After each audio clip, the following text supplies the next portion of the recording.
the gaming scene back then versus now. Ooh. And this is more describing like the Nintendo World Championships, the Blockbuster. So this is an exciting one because we weren't necessarily sure. Also, Beto back there, if the computer goes on, I'm going to fire up some footage to show you guys, not music while we talk, but Chris, we found out recently. We were talking about Nintendo World Championships. We collect a lot of stuff from Nintendo World Championships.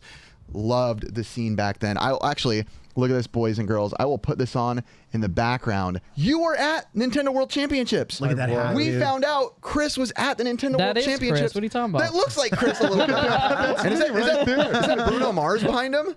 No, so that's actually Terry Torok, which I could talk about that too. You know Turok? The dinosaur? Not Turok, but Torok, T-O-R-O-K, who was the announcer for all the Nintendo World Championships. But to answer your question, yeah, I was at the 1990 World Championships in Hartford, Connecticut. So I grew up in Connecticut. Dude. How I got there, me and my brother were both there, and I still have no idea how I got there. Like, I don't think our dad took us. Maybe we went with a friend. But that was one of the most vivid memories I have as a child going to that. Do you remember some of like the stuff that we're seeing on the screen? Like, I remember waiting in line. They had I think Super Mario 3, they either had a demo out for it and they had some other games. So you had to wait in line a lot to go play some of these games that they were releasing. Yeah. And then they had a stage and they were competing. So we didn't compete in it, obviously. I don't remember even how you got to compete in it. But we remember witnessing that. There was all the memorabilia. They were selling merch everywhere, a bunch of vendors. Wow. But vividly, I remember waiting in line, and I'm pretty sure we played Super Mario Brothers 3. that is awesome. Which was incredible waiting for that. Look at that, dude. That's so cool. So were you just like somebody who just like kind of watched it? You weren't able to like participate in it at all? I was just an attendee at the convention. Yeah. For whatever reason, they were in Hartford, which is a pretty small city, but Hartford was on the map. Let's see if this youngin' Curtis knows. Curtis, what 3 games are on Nintendo World Championships? None. I'm just kidding. I know one's like what, stadium events. No, I don't know. Do you think I don't know this? I don't know. I'll turn off this, by the way, Beto, and everyone listening, so we don't have to stare at it the whole time. But was it just like the Wizard? Is it just how I imagined in my head? Yeah, it honestly felt pretty much just like that. Like the scene that they had with Terry Torok announcing and everything. Yeah. It was so crazy in there. It was awesome. It honestly changed my life, which is why I think I run. Really? I think it's why I do what I do and own the game stores today, and why I run Retro World Expo in Hartford, Connecticut. Oh, now. because not just as a gamer, but more of like a presenter of a show. Yeah, and we wanted to do it in Hartford. I wanted to do it there specifically for that because it's like an homage to Nintendo World Championships. Wow. And what's funny about that is actually this year, I won't go off too much on tangent, but we're having Terry Torok as a guest at Retro World. The guy we saw. The guy we just saw, yeah. He's been like out of the woodwork for 30 years. And he lives in Stamford, Connecticut. And we were able to... Oh my God. It was actually because his wife came in with a Nintendo World Championship. If you can tell us the story, please do. If you can, tell us the story. So his wife came in about a year and a half ago with a Nintendo World Championship cart, and she said, I'm looking to have this tested. She wasn't even looking to sell it. Wow. So my guys tested it. We were like, yeah, it works. They posted an Instagram photo. They didn't even tell me. Oh, you weren't there? No, I wasn't there. And then I see our Instagram on our page, and I'm like, what? There's a Nintendo World Championship store. In my store. Yeah. So I was like, who had it? And they were like, oh, some woman walked in, wanted us to test it. I'm like, did you get her number? They're like, no. And I'm like, okay, go back to they're like, but she called. I think we can find her caller ID. Got her caller ID. I gave her a call back. And I introduced myself, and she's like, yeah, I'm not interested in selling the cart. And I said, well, how did you get it? And she told me her husband, Terry Torok, had gotten it. And that he was the Nintendo World Championship. So yeah, when she said Terry Torok, you probably didn't know initially who that was. Not right away. Got it. No. But she told you this is the NWC announcer. He was the announcer for all of them. All of them. He later did a show afterwards called Video Power, which was on like Saturday morning. Video Power is fantastic. Yeah, it's a fantastic show. I actually told Retro Rick he should model part of his store room after Video Power. But go on, keep going. And so then I ended up, I got his email and we talked to him not too long ago, and he's coming to the show this year. Wow. He's basically like, he does TED Talks now for what's called like gamification, I think it's called. Gamification. Yeah. Which is basically about like how video games can apply to like real world situations. Yeah. Apparently. Awesome. Yeah. Yeah. And we talked to him for like an hour. Wow. And yeah, he's going to come, he's going to present, talk about the Nintendo World Championship. Did you like try to like be like, I mean, if you maybe look through like some old duffel bags and see if you got some like, I mean, is he aware of not a lot of gamers are like us, or collectors are like us, where they're really looking for a receipt from Nintendo Power or Nintendo World Championships.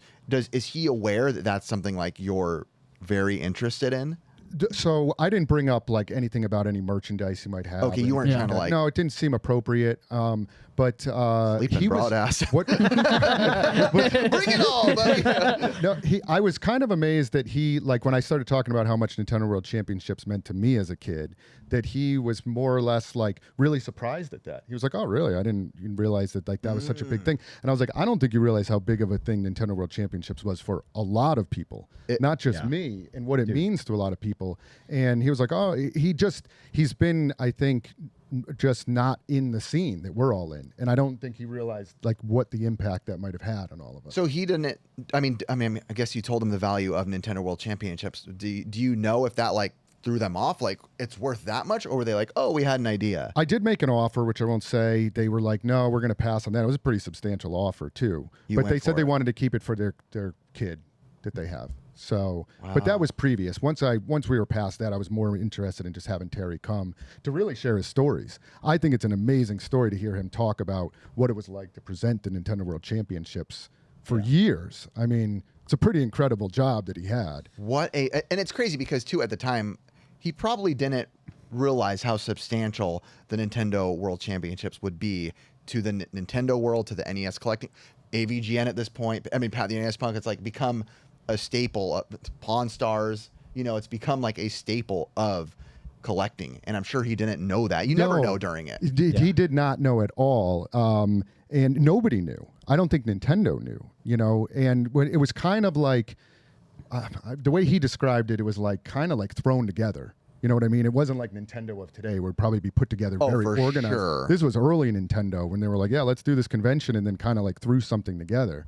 So I'm sure he has some crazy stories about how it was all like presented and put together and everything. I don't get stunned often, but like you describing this is like, I literally am like yeah, and you're a collector of like Curtis Nintendo World Championship merchandise. I love it, even though I wasn't alive for it. I love it because it like spawned such genuine like not reactions, but like memories with my brothers. You know what I mean? Like the Nintendo brand itself. It's just like what we grew up on. I know we're a bunch of fangirls or fanboys over it.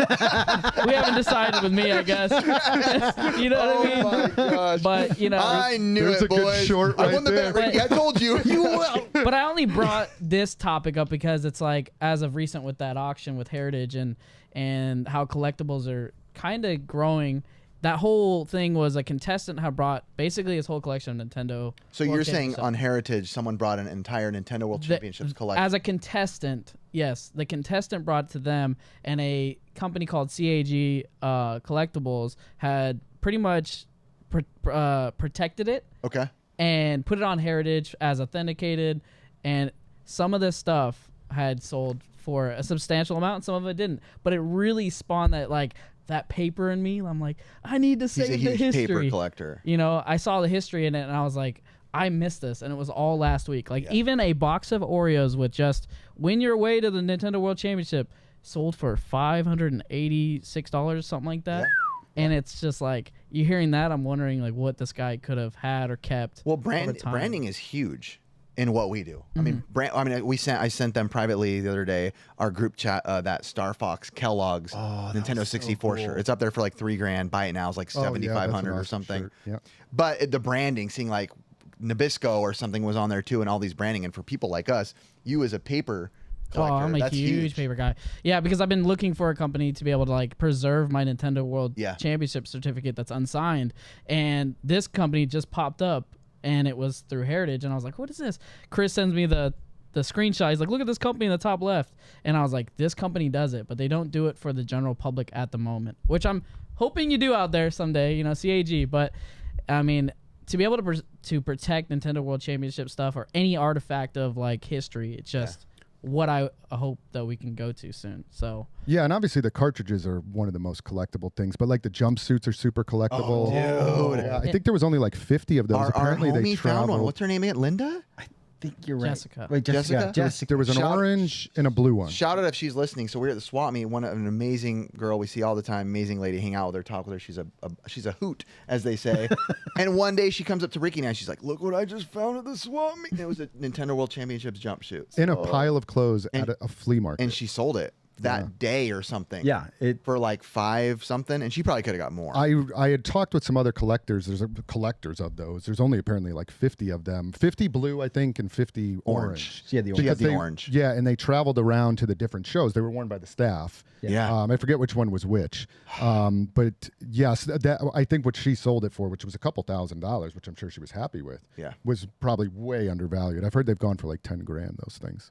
For sure. Yeah. I was thinking. Oh, was too, it 5? Is that what you said? 5 grand. 5 grand. It was that. Yeah. I wasn't telling you to stop. I was Yeah. like, 5 grand. Yeah. It's interesting. Do you guys follow? Because back then, I mean, this is making me sound like old man again on a couch, but I loved that scene back then, right? The Power Fest, all the video power tournaments they would have on the show, the NWC stuff, these big events. I mean, you might be different because you're younger and follow that stuff. I have zero interest in current competitive gaming. What about you? No, it's true. I really don't. I just like I miss those commercials, but you know what always gets me every time when Tyler puts them in his channel. My Retro Life. Yes, God, Yeah. it gets me back again. I'm like, dude. Which commercials? So he puts like the Nintendo World Championship stuff on his channel, and he also puts like the Sega ones, and I'm just like, I remember that commercial. I remember this, but it's. So you're saying you don't care about the new one? I don't care about the. You know, just to branch off of that, it was interesting when talking to Terry. Like, he described how they came up with the idea of the championships, and he was all involved in that process. Okay. Yeah. And that really was like that in Video Power. Video Power was basically a show where like you competed on stage. Yes. Which was kind of similar to what Nintendo World Championships was too. He said initially they were going to call that Cyber Sports. What a horrible name. I actually like that. I'm just kidding. No, I actually like No, that. And then so he feels that like they were the initial founders of esports. Yeah. Like that had never really been done before. Yeah. But they didn't call it esports. They said they were going to call it cyber sports, and they did actually. Terry said they came up with that name esports. So when I said Which is still used when today. I said that, I was referring to you saying esports. Oh, esports. Esports is a horrible name. sucks. Cyber sports is great. Right. name. When Terry Yeah. told me this story on the phone, and he said, "Oh, we were going to call it cyber sports," I'm like, "That's so much better. You should have called it cyber sports." The most recent like big tournament would have been like that Fortnite tournament that they held out in a stadium, but I mean that was probably about it. Why do I have no interest? And then the esports league. Sorry to interrupt you guys, but I mean like even with the esports league with like Gears of War, I know like look at this Nice and- lamb chops, nice and high. with esports like Gears of War and Call of Duty, all this type of new games. There's a lot of sketchiness that comes with it because it's like it comes down to if it's not LAN, then somebody could be cheating at home with their little PC, Totally. all that software and all that stuff that comes to it. And I've even heard controversies that in Gears of War there have been multiple teams throw games just so that another team can get their win. Oh yeah. Because they're getting paid off. I've tried to get into it, but I have no hate time for it. following it. And when like the scene kind of really developed in the last maybe like 10 years, that it was really going to blow up. And I could be wrong. This is just my opinion. It seems like I haven't been able to get into it to be like, oh, these are like the top competitors, and I'm sure I'll hear people that are like Ninja. Yeah, like that was the last time I heard Ninja like was anything. the last big one that I was like, okay, yeah. I have no hate for it. Don't get me wrong. I have Me like neither. Zero hate for it. I just can't.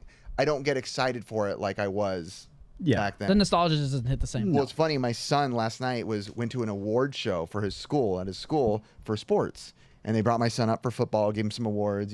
Great player, does this and that.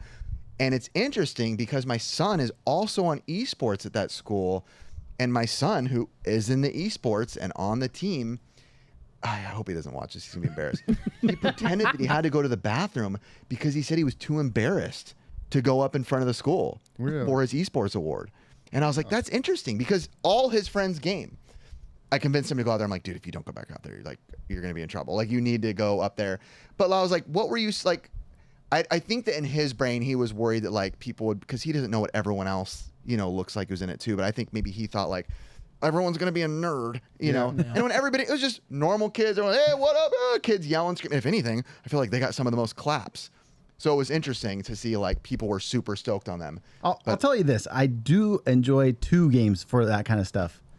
Smash? Rocket League and Smash. I can watch it. I'm like, all right, I can watch this. I'm like, this is pretty cool. I agree with you on that, Ricky.